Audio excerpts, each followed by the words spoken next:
Assalamualaikum warahmatullahi wabarakatuh. Salam sejahtera buat sobat-sobat dimanapun berada. Semoga kita semua dalam keadaan sehat jasmani dan rohani, tidak kekurangan satu apapun.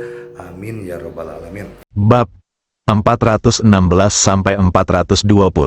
Sebagai protagonis masa kini, Lindong tentu saja menerima undangan dari banyak teman sekelas perempuan. Namun, Lindong berpura-pura mabuk dan menolak. Setelah berhubungan dengan begitu banyak wanita cantik dengan skor 95 atau lebih, visi Lindong secara tidak sadar meningkat. Dia benar-benar tidak tertarik pada wanita cantik dengan skor 70 ini. Dia tidak tertarik, tapi yang lain tertarik. Liu Peng dan yang lainnya segera tidak bisa menahan godaan dan ikut menari. Masih ada beberapa teman sekelas perempuan yang tampan di kelas, jadi alangkah baiknya jika memanfaatkan kekacauan ini. Namun sayang sekali Su Yingsui, Dewi Universitas Jiangnan, tidak bergabung. Jika tidak maka akan lebih menyenangkan. Mereka juga ingin melihat seperti apa rupa sang Dewi menari. Dalam kesan mereka, Su Yingsui sepertinya selalu pendiam.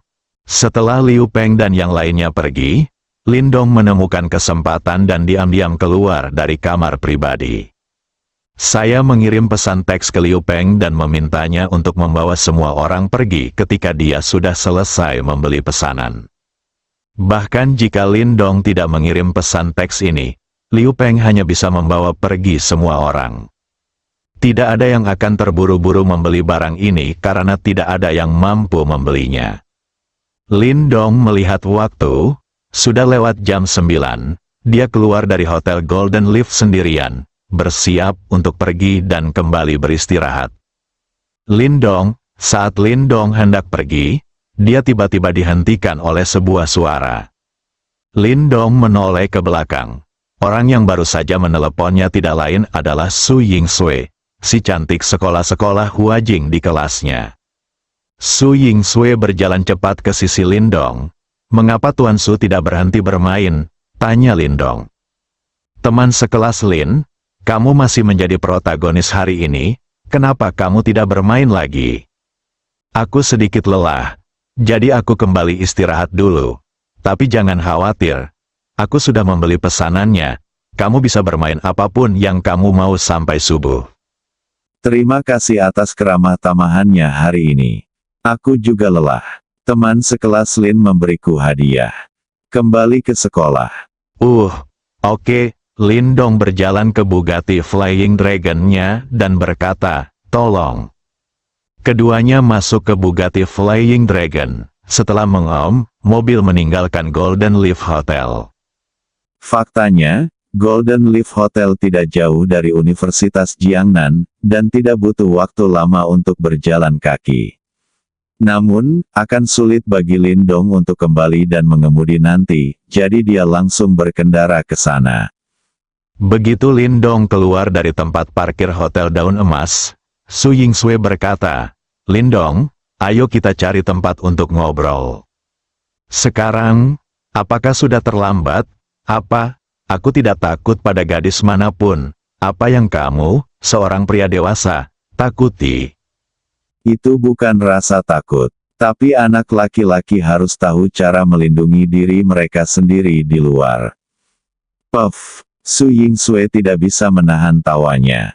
"Lindong, kamu lucu sekali."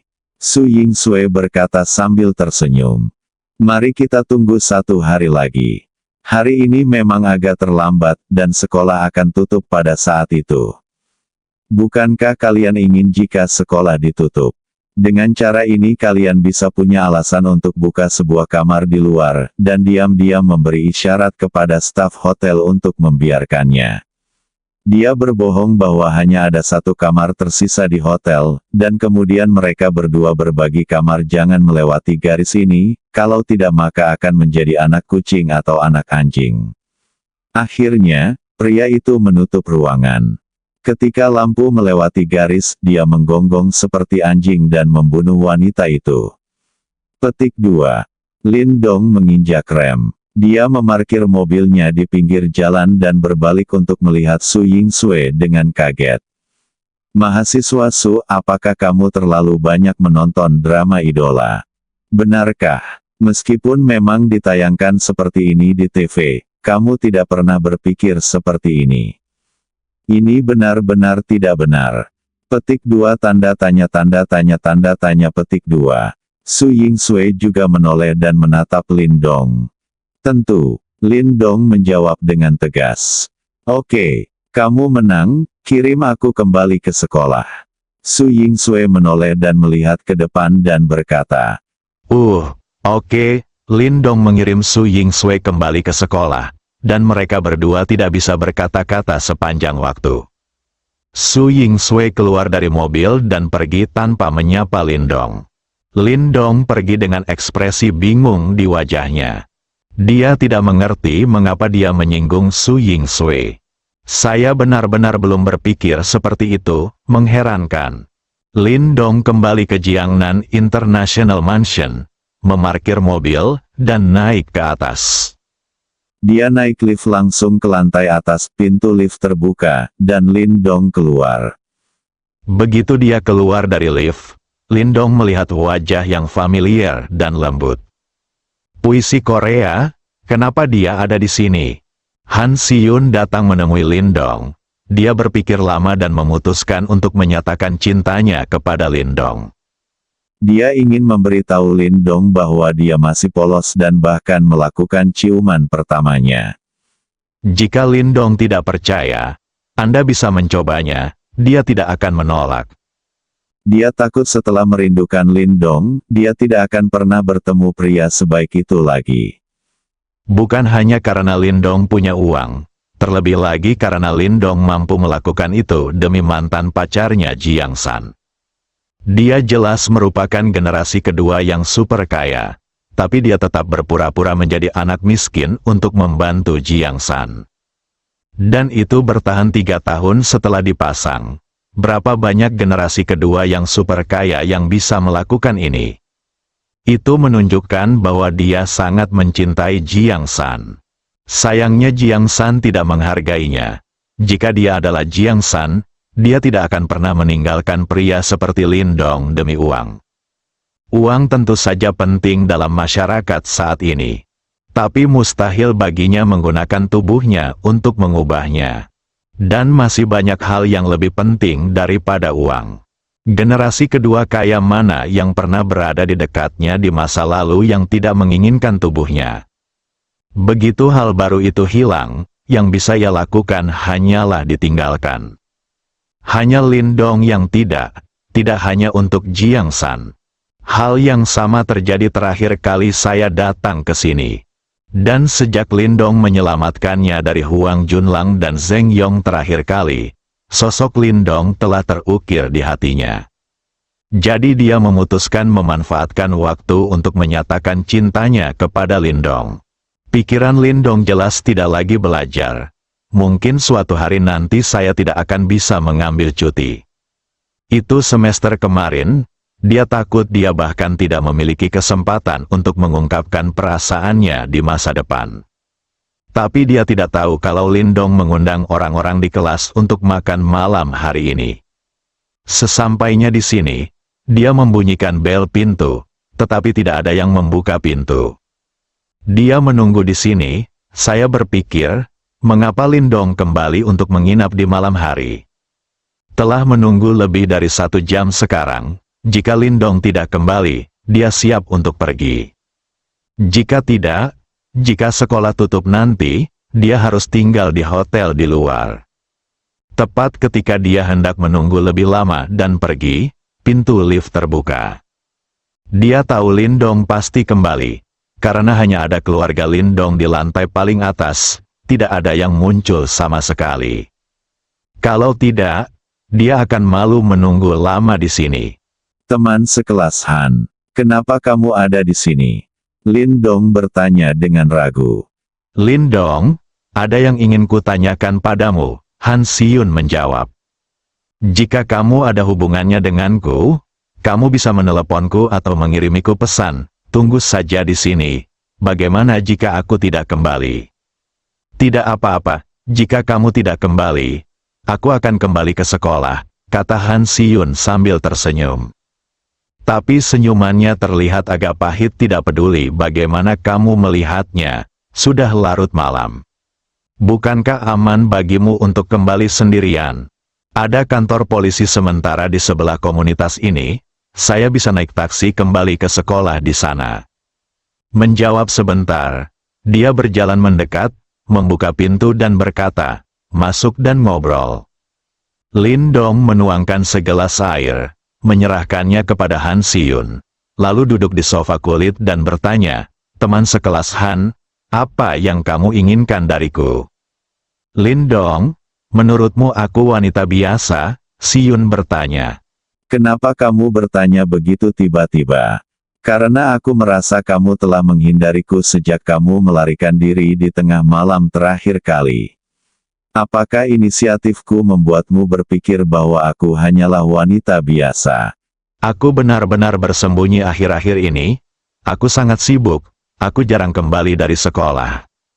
Sibuk hanyalah alasanmu. Aku tahu kamu pasti berpikir begitu. Kalau tidak, kamu tidak akan mau mengirimiku pesan meskipun saya berurusan dengan Huang Junlang dan di antara generasi kedua yang kaya seperti Zheng Yong, saya tidak pernah membiarkan mereka mengambil keuntungan. Saya masih tidak bersalah, tolong jangan anggap saya seperti ini, oke? Kata Si-yun tiba-tiba.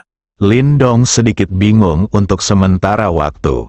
Ia bisa dianggap sebagai orang yang pernah melihat angin kencang dan ombak. Beberapa penjaga dewa telah mati di tangannya. Tapi kalau bicara soal wanita, dia benar-benar tidak punya ide bagus. Jadi pendekatan yang kami ambil adalah menghindarinya kapanpun kami bisa. Dia hampir berhubungan S3 kilodetik dengan Han Si-yun terakhir kali. Untung saja saya tertunda karena urusan bibi saya. Kalau tidak, dia tidak akan berani menerima pengakuan Yun-si. Dalam konsepnya, jika melakukan sesuatu harus bertanggung jawab. Belakangan, dia juga mencoba yang terbaik untuk menghindari kontak dengan Han Si-yun. Saya tidak menyangka akan didekati secara langsung kali ini. Su Yingsue baru saja diusir. Sekarang inilah sajak puisi Korea lainnya. Sakit kepala sekali. Benar saja, aku masih belum berpotensi menjadi bajingan. Kalau tidak, berapa banyak pria yang memimpikannya Dewi terkemuka datang ke depan pintu rumah mereka. Masuk akal bahwa setelah dia ditipu oleh Jiang San, dia harus memiliki rasa balas dendam. Jangan berpikir sama sekali saat menghadapi hal semacam ini, ambil saja. Sayangnya dia seharusnya disembuhkan oleh Yun-si. Gadis yang telah menunggunya selama bertahun-tahun ini adalah sesuatu yang tidak bisa dia kecewakan apapun yang terjadi. Jadi saya hanya bisa minta maaf pada hutan yang luas. Teman sekelas Han, aku benar-benar belum berpikir seperti itu. Kalau begitu katakan padaku, apa pendapatmu tentang aku? Aku sangat baik dan cantik. Lalu kenapa kamu tidak menyukaiku? Bahkan jika saya datang ke rumah Anda hanya ingin melarikan diri. Saya menganggap diri saya tidak lebih buruk dari Sangguan Mingyu dan Su Yingsue di Universitas Jiangnan, kata Han Si-yun sambil terisak.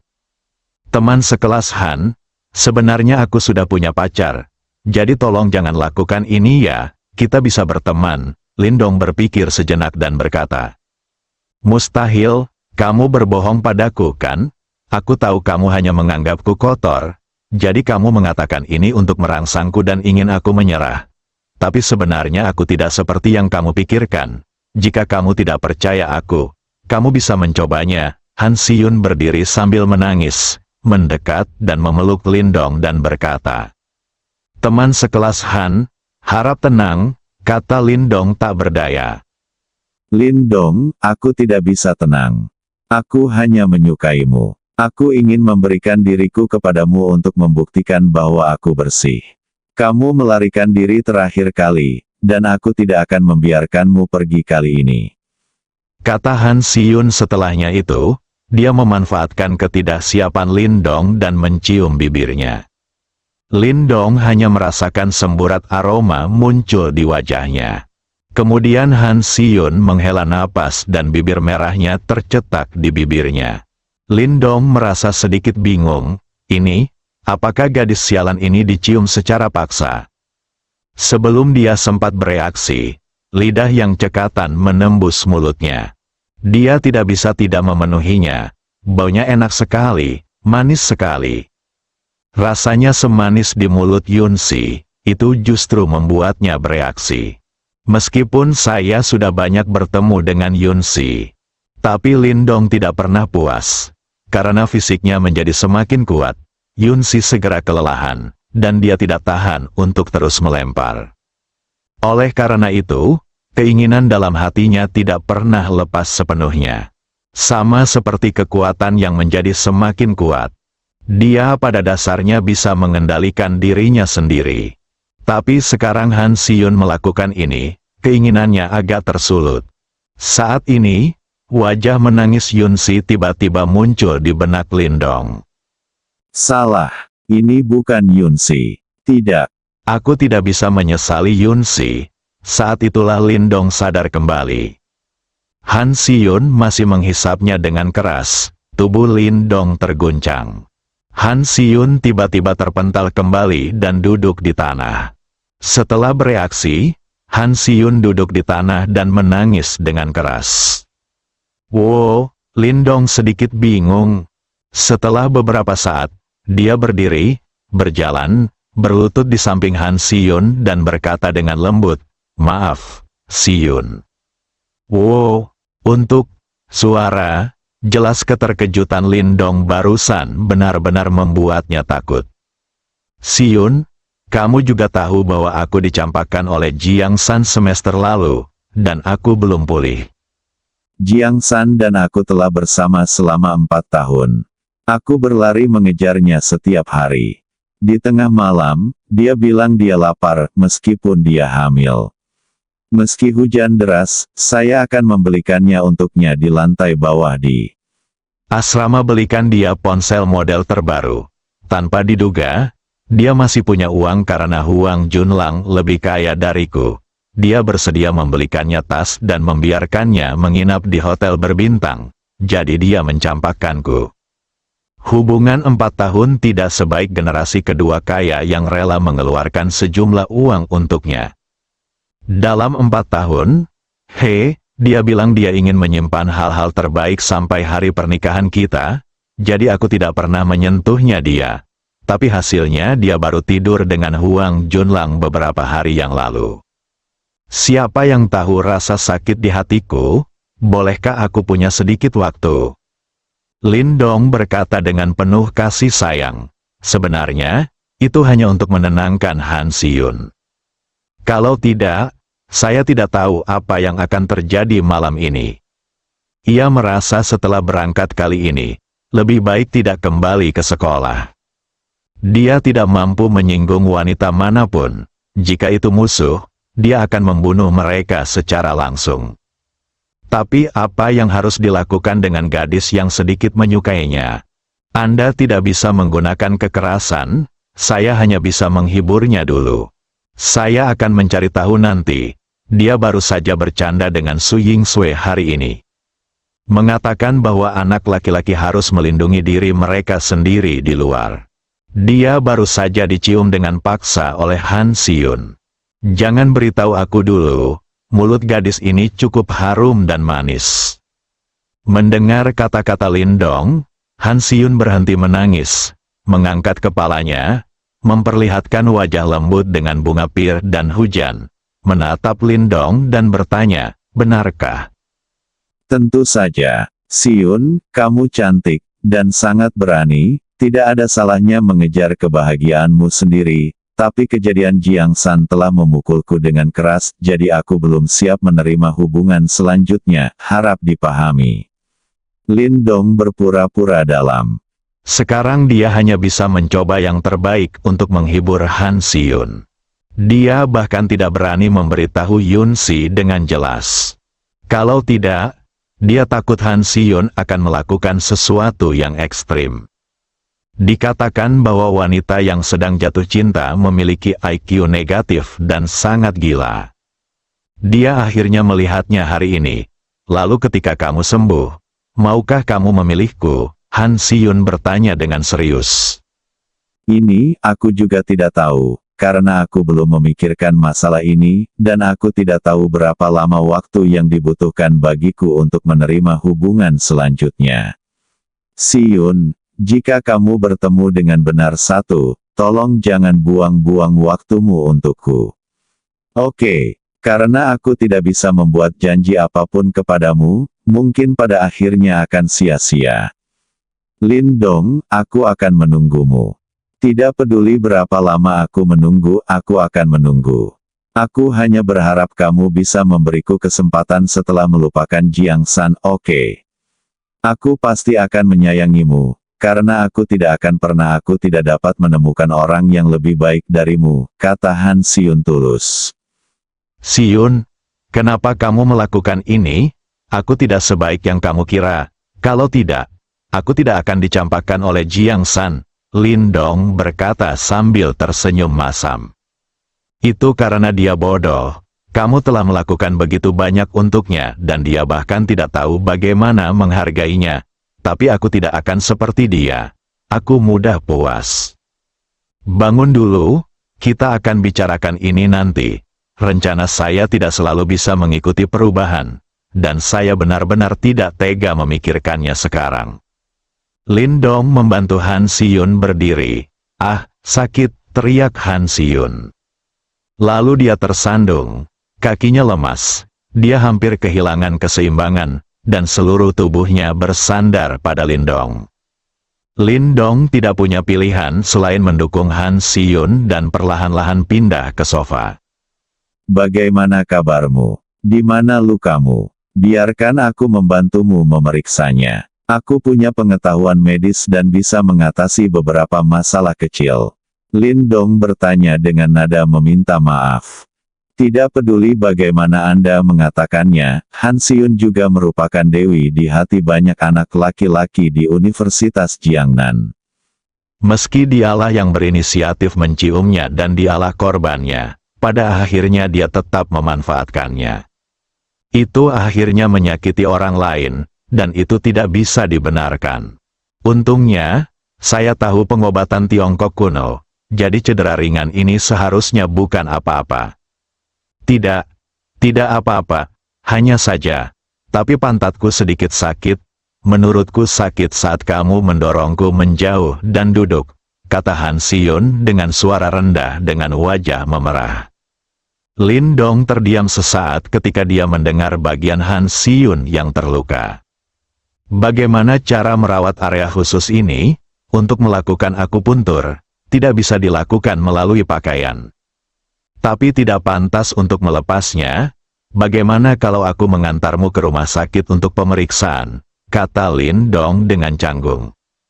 Apakah kamu tidak tahu beberapa keterampilan medis? Mengapa kamu ingin pergi ke rumah sakit? Kamu bisa mengobatinya untukku. Lokasi lukamu agak istimewa. Jadi sebaiknya aku membawamu ke rumah sakit. Saya tidak ingin pergi ke rumah sakit untuk berjaga-jaga. Jika dokter laki-laki merawat saya, bukankah dia akan memanfaatkan saya? Si-yun, kita hanya berteman sekarang, kita tidak bisa melakukan ini.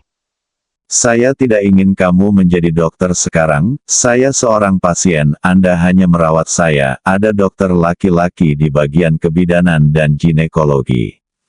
Apa gunanya? Saya bahkan tidak bisa berjalan sekarang, apa yang akan saya lakukan jika saya tidak merawat saya besok?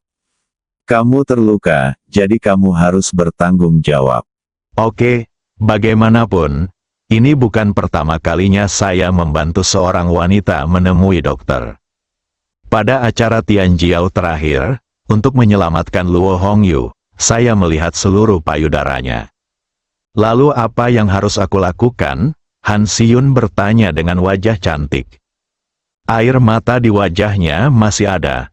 Berbaringlah, buka sedikit bagian yang terluka. Lin-dong berbalik dan berkata. Han Si-yun sedang berbaring di sofa. Kemudian dia melepas beberapa celana jeans ketatnya, memperlihatkan area luka di pantatnya. Dia mengertakkan gigi dan bertahan sepanjang proses. Dia benar-benar kesakitan, dia didorong oleh Lindong. Sepertinya aku sedang terbang. Lalu aku merasakan sakit yang menusuk di pantatku. Lantai kayunya sangat keras dan efek duduk di tempat setinggi itu bisa dibayangkan. Dia hanya menangis dengan keras. Di satu sisi, itu karena Lindong menolaknya. Di sisi lain, hal ini disebabkan oleh rasa sakit yang parah di bagian bokong. Toleransi anak perempuan terhadap rasa sakit masih sangat terbatas. Tapi dia tidak mau pergi ke rumah sakit. Daripada pergi ke rumah sakit dan mungkin menemui dokter pria, lebih baik menemui Lindong. Bagaimanapun, Lindong adalah orang yang dia sukai. Mari kita lihat apa yang terjadi. Saya siap memberikan kepolosan saya kepadanya hari ini. Apakah saya masih takut dia akan melihatnya? Namun saat ini, dia masih dengan malu-malu membenamkan kepalanya di bawah bantal. Itu dia, kata Han Si-yun. Lindong perlahan berbalik. Ketika dia pertama kali melihat gambar itu, dua kata muncul di benak Lindong. Kebenaran, keren abis. Ucapkan mantra meditasi dalam hati. Lindong mulai menerapkan akupuntur. Han Si-yun memang terluka. Namun untungnya tidak ada tulang yang terluka. Kalau tidak, itu akan merepotkan. Sekali tulang terluka, dibutuhkan setidaknya 1 minggu untuk pulih bahkan dengan bantuan dokter ajaibnya. Lindong mulai meningkatkan sirkulasi darah dan menghilangkan stasis darah untuk Han Si-yun. Selama tidak ada tulang yang terluka, masalah kecil ini bisa dikatakan mudah bagi Lindong, yang telah mempelajari pengobatan Tiongkok kuno, dan kemerahan serta bengkak akan hilang dengan cepat. Lindong mencabut jarumnya, berbalik dan berkata, "Oke, coba lihat apakah kamu bisa berjalan." Han Si-yun mengeluarkan kepalanya dari bawah bantal.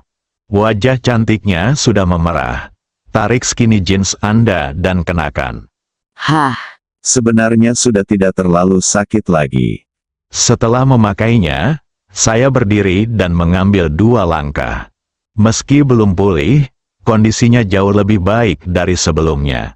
Dan itu pada dasarnya tidak mempengaruhi jalan kaki. Begitu menakjubkan, saya tidak menyangka Lindong benar-benar memiliki keterampilan medis. "Bagaimana kabarnya?" tanya Lindong. "Bagus sekali, Lindong. Kamu luar biasa," Han Si-yun berkata dengan gembira. "Tidak apa-apa, lagi pula. Ini salahku. Seharusnya aku tidak mendorongmu terlalu keras. Tanggung jawabku adalah membuatmu terluka. Aku tidak menyalahkanmu, aku juga bertanggung jawab." Lindong tidak ingin melanjutkan. Pada topik ini, dia berkata, "Aku akan mengantarmu kembali." "Oke," Han Si-yun menjawab dengan suasana hati yang rendah. Dia sedikit senang pada awalnya, tapi sekarang Lindong sangat ingin mengirimnya kembali. Dia langsung merasa tidak nyaman. Lindong juga melihat perubahan suasana hati Han Si-yun, dan hatinya kembali melembut. Dia bisa membunuh musuh tanpa ragu-ragu, tapi Lindong benar-benar tidak bisa kejam pada teman-temannya. Dia merasa inilah kelemahannya, namun hal itu tidak bisa diubah dalam waktu singkat. "Sudah larut malam, kalau tidak, kamu bisa tinggal di sini, tidak ada seorang pun yang tinggal di kamar yang kamu tinggali terakhir kali." Lindong menghela nafas dan berkata, "Oke," Han Si-yun menjawab dengan tajam dan instan. Suasana hati yang agak tidak nyaman segera berubah menjadi bahagia. Lindong harus menghela nafas. Seorang wanita bisa terjatuh lebih cepat daripada membalik buku. Ini benar-benar wajah dalam 1 detik. Kalau begitu aku naik dulu. Ayo istirahat lebih awal. Setelah Lindong mengatakan itu, dia berbalik dan naik ke atas. Han Si-yun memandangi punggung Lindong yang pergi. Dia tidak menoleh ke belakang sampai dia menghilang ke dalam tangga, menggosok pantatnya. Lindong baru saja selesai melihat tempat ini. Itu cukup besar dan melengkung, mengapa Lindong tidak tergerak? Apakah hal itu benar-benar tidak mungkin dilakukan? Ini juga tidak benar, saya jelas merasakannya. Itu menunjukkan bahwa dia mampu melakukannya, dan aku juga punya perasaan pada diriku sendiri. Tapi dia tertahan, pengendalian dirinya sungguh menakutkan. Bagaimana orang bisa tidak menyukai pria seperti itu? Jika itu pria lain, dia pasti ingin memakannya. Sehat. Han Siyun berjalan ke jendela besar setinggi langit-langit dan menatap pemandangan malam di luar jendela dengan bingung. Lindong berjalan ke lantai atas gedung dupleks. Tadinya aku akan melepas pakaianku dan melompat ke kolam renang untuk mandi dan mematikan api. Aku hanya merasa sedikit tidak nyaman setelah diejek oleh Han Siyun. Namun ketika aku setengah melepas pakaianku, aku teringat bahwa aku tidak tinggal di sini sendirian malam ini. Han Siyun masih di bawah sana, akan buruk jika dia berjalan dan melihatnya. Jadi Lindong mengenakan pakaiannya lagi, berjalan kembali ke kamar, berganti pakaian menjadi celana pendek ketat, dan keluar. Dia melompat ke kolam renang. Air di kolam renang perlu diganti setiap hari, sehingga kualitas airnya tidak ada masalah dan sangat bersih. Setelah berenang beberapa putaran, Lindong memadamkan api jahat di tubuhnya, lalu bangkit dan berbaring di kursi di samping kolam renang untuk beristirahat. Kehidupan seperti ini adalah sesuatu yang bahkan tidak dapat dia bayangkan sebelum dia mendapatkan sistemnya.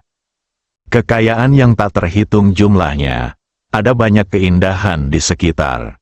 Meskipun dia sudah memiliki Yunsi, saya tidak bermaksud menjadi bajingan dan jatuh cinta dengan semua orang yang saya temui. Namun memiliki wanita cantik seperti itu selalu membuat orang merasa nyaman. Kekuatannya juga telah mencapai puncak daftar dewa, termasuk tingkat teratas di dunia. Dapat dikatakan bahwa ia telah mencapai titik di mana ia dapat melakukan apapun yang diinginkannya. Sekarang dia hanya perlu menerobos kekuatan mentalnya, dan kemudian menaikkannya ke batas tingkat dewa, dan mencapai puncak melampaui tingkat dewa di bawah batas ganda. Maka dia akan benar-benar berada di puncak dunia. Pada saat itu, bahkan jika semua dewa tertinggi di dunia bergabung, dia tidak akan takut sama sekali. Namun, dibutuhkan 10.000 poin ketuhanan untuk menembus kekuatan spiritual, dan 9.000 poin lainnya untuk meningkatkan kekuatan spiritual ke puncak tingkat ketuhanan. Dibutuhkan total 19.000 poin Senhao. Lindong membuka sistem dan melihat poinnya sendiri. Sudah mencapai 5.247 poin. Saya yakin ini akan segera mendekati 10.000 yuan. Selama kekuatan mentalnya mencapai tingkat dewa, Lindong merasa kekuatannya tidak boleh jauh dari Song Simin. Masa depan menjanjikan. Lindong berbaring di kursi di tepi kolam renang, menatap bintang-bintang di langit dan menghela nafas. Langit di atas kolam renang merupakan struktur kaca yang diperkuat sepenuhnya, memungkinkan orang untuk melihat ke arah bintang. Itu memang rumah besar seharga 400 juta, itu mahal karena suatu alasan. Lindong memandangi pemandangan indah di langit, perlahan menutup matanya, dan tertidur. Mungkin dia sangat lelah selama ini. Ini adalah rumah pertama yang dia beli, dan juga rumah yang paling dia rasa betah. Hanya di sini dia bisa tidur nyenyak dan nyenyak. Lindong merasakan bibirnya terasa hangat dalam keadaan linglung, lalu dia memasukkan sedikit kelembutan ke dalam mulutnya. Dalam tidurnya, ia terjerat dengan kelembutan di mulutnya yang sangat harum dan manis.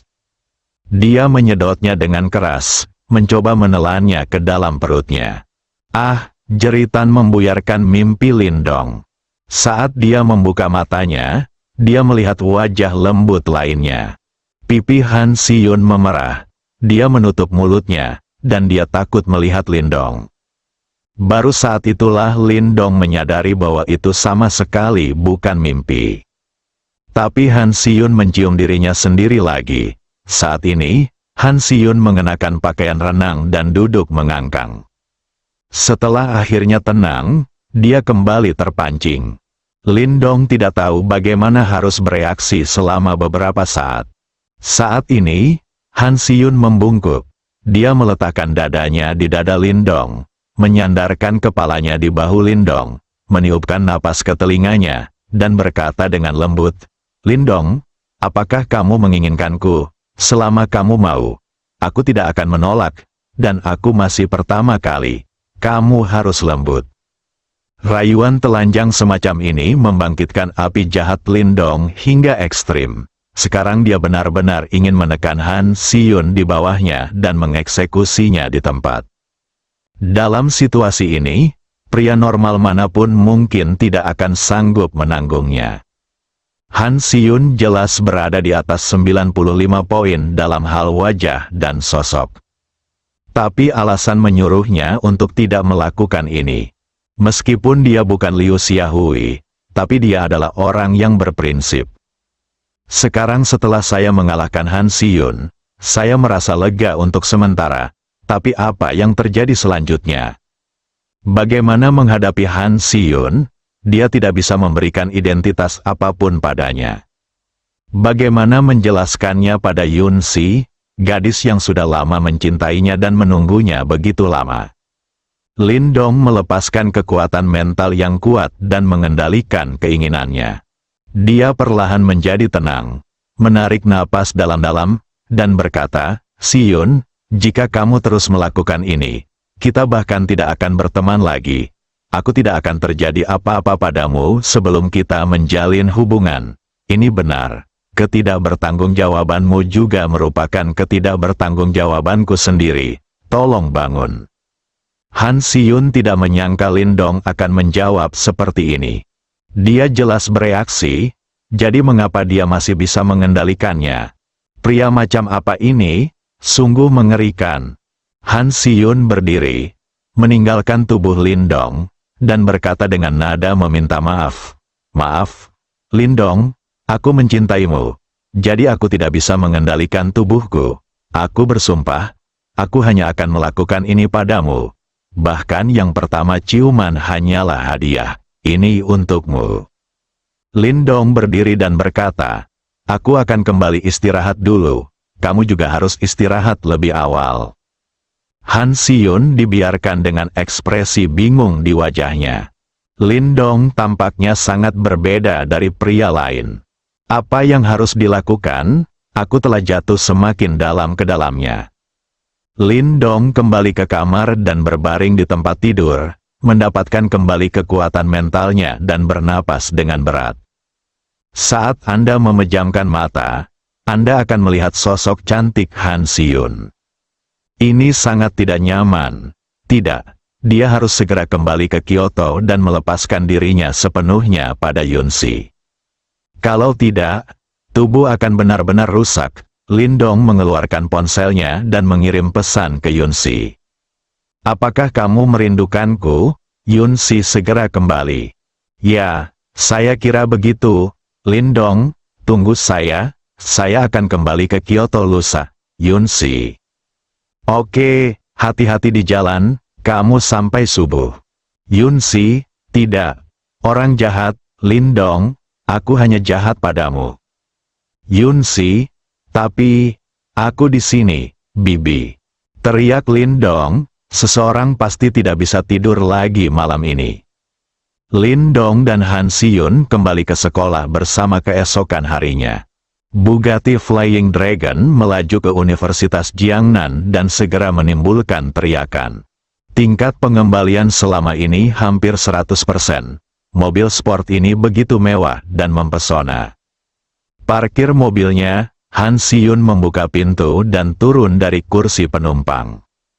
Meski tidak terjadi apa-apa pada Lindong kali ini, bisa keluar dari mobilnya dan dilihat oleh begitu banyak teman sekelasnya merupakan deklarasi kedaulatan seluruh Universitas Jiangnan. "Aku tidak kembali ke sekolah tadi malam, ini pasti akan menyebar saat itu." Bahkan jika Lindong melompat ke Sungai Kuning, dia tidak akan bisa melarikan diri. Bukankah ini Han Siyun, salah satu dari 3 dewi utama di sekolah? Mobil siapa ini? Mobil ini datang ke sekolah terakhir kali. Sepertinya milik Lindong. Dong dan Han Si-yun sedang berkumpul. Kita menghabiskan malam bersama tadi malam. Kemungkinan besar, mereka pasti tidur bersama karena mereka keluar pagi-pagi sekali. Han Si-yun melihat sekeliling dengan senyuman di wajahnya, melihat ke arah yang berserakan teman sekelas. Lindong juga keluar dari mobil saat ini. Dia tahu bahwa membawa Han Si-yun kembali ke sekolah akan menimbulkan kontroversi. Dia ingin Han Si-yun turun dari bus tepat di luar sekolah, dengan mengatakan hal itu akan mempengaruhi reputasinya. Namun Han Si-yun menolak turun dari mobil. Bisa dibilang Anda tidak takut pada orang lain, itu urusan orang lain. Lindong tidak punya pilihan selain mengantarnya keluar dari mobil. Karena Han Si-yun tidak takut pada wanita manapun, apa yang dia takuti? Dengan statusnya saat ini, selama dia memiliki hati nurani yang bersih dan bertindak jujur, dia tidak perlu peduli dengan pendapat orang lain. Lindong, aku akan kembali dulu, Han Si-yun menyapa. Baiklah, selamat tinggal, jawab Lindong.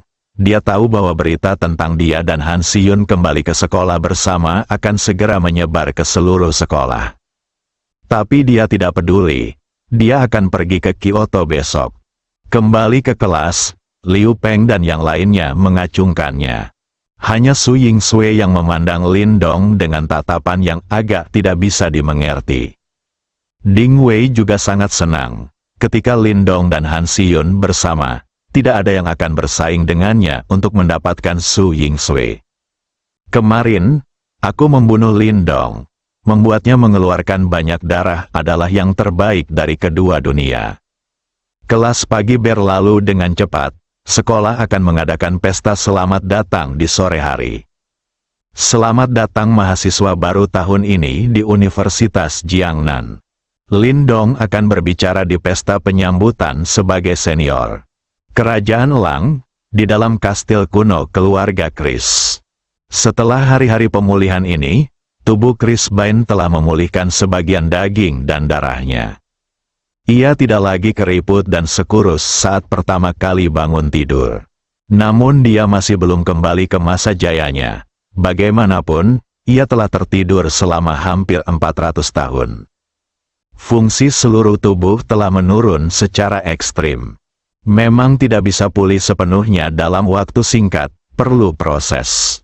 Sekarang dia membasahi tubuhnya dengan materi surgawi dan harta duniawi hampir setiap hari, dan meminum berbagai tonik.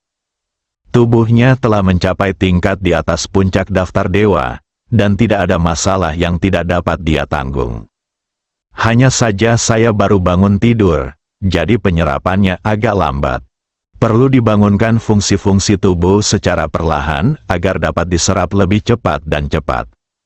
Akhirnya ia kembali ke kejayaannya, sebuah alam di atas puncak peringkat dewa. Chris Bain saat ini sedang mencari informasi dari 5 kekuatan utama. Ide awalnya adalah untuk secara langsung menghancurkan 4 kekuatan besar yang tersisa dengan cara yang menghancurkan setelah kembali ke puncaknya. Biarkan keluarga Chris menjadi yang teratas di dunia. Namun kini rencananya telah berubah. Ia tidak akan bisa kembali ke puncaknya dalam waktu singkat. Maka kita hanya bisa melakukannya selangkah demi selangkah.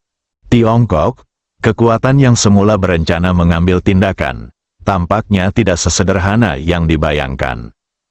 Kuncinya adalah tidak mungkin mendapatkan semua informasi detail tentang Tiongkok.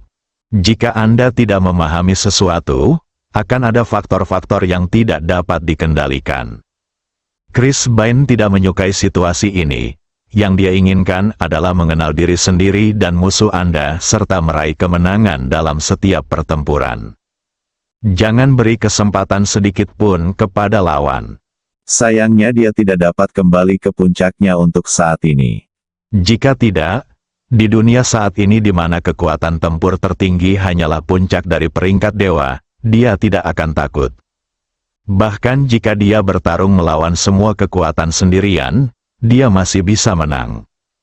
Dong dong dong, terdengar ketukan di pintu. Masuk, kata Chris Byrne.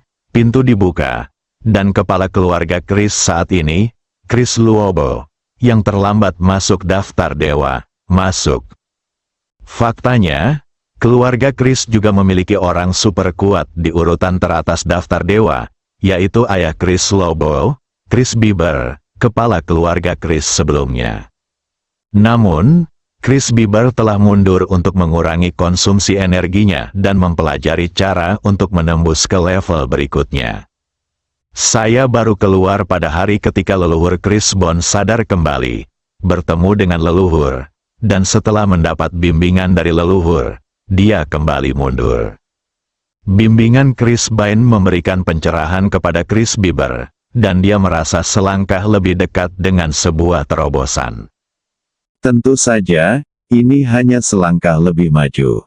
Adapun berapa banyak langkah yang tersisa untuk menerobos ke puncak peringkat dewa, tidak ada yang tahu. Bahkan nenek moyang keluarga Chris Bond, tidak mengetahuinya. Saat itu, dia telah melalui banyak kerja keras untuk menerobos ke langkah ini. Sekarang, setelah 400 tahun tertidur, ingatannya sedikit kabur. Leluhur, target pertama kita adalah China, tanya Chris Rob. Saya baru saja melihat informasi Tiongkok. Selain Song Ximin, yang akan mati di urutan teratas daftar dewa, tampaknya ada banyak keluarga dan sekte tersembunyi di Tiongkok yang muncul. Ya, leluhur, keluarga dan sekte tersembunyi ini tidak boleh dianggap remeh, terutama beberapa kekuatan besar, seperti keluarga Huang Fu dan Kunlun, adalah kekuatan yang memiliki peringkat dewa tahap akhir, dan apakah ada peringkat dewa yang tersembunyi, saya tidak dapat menemukan ahli super puncak, jawab Chris Luobo. Kalau begitu mari kita menjauh dari Tiongkok untuk saat ini, saya belum pulih ke kondisi puncak, dan saya ingin menghindari beberapa faktor yang tidak dapat dikendalikan. Apakah informasi tentang keluarga Moro dan keluarga Oxis akurat? Ketiga keluarga tersebut telah menguasai kerajaan Elang selama bertahun-tahun dan saling mengenal dengan baik. Kalau begitu, ambillah Moro dan Oxis di bawah komandomu terlebih dahulu, lalu serang Tiongkok, untuk menyatukan dunia dan membiarkan cahaya keluarga Chris bersinar kembali. Ya, atur orangnya, ayo pergi ke rumah Moro, bersambung.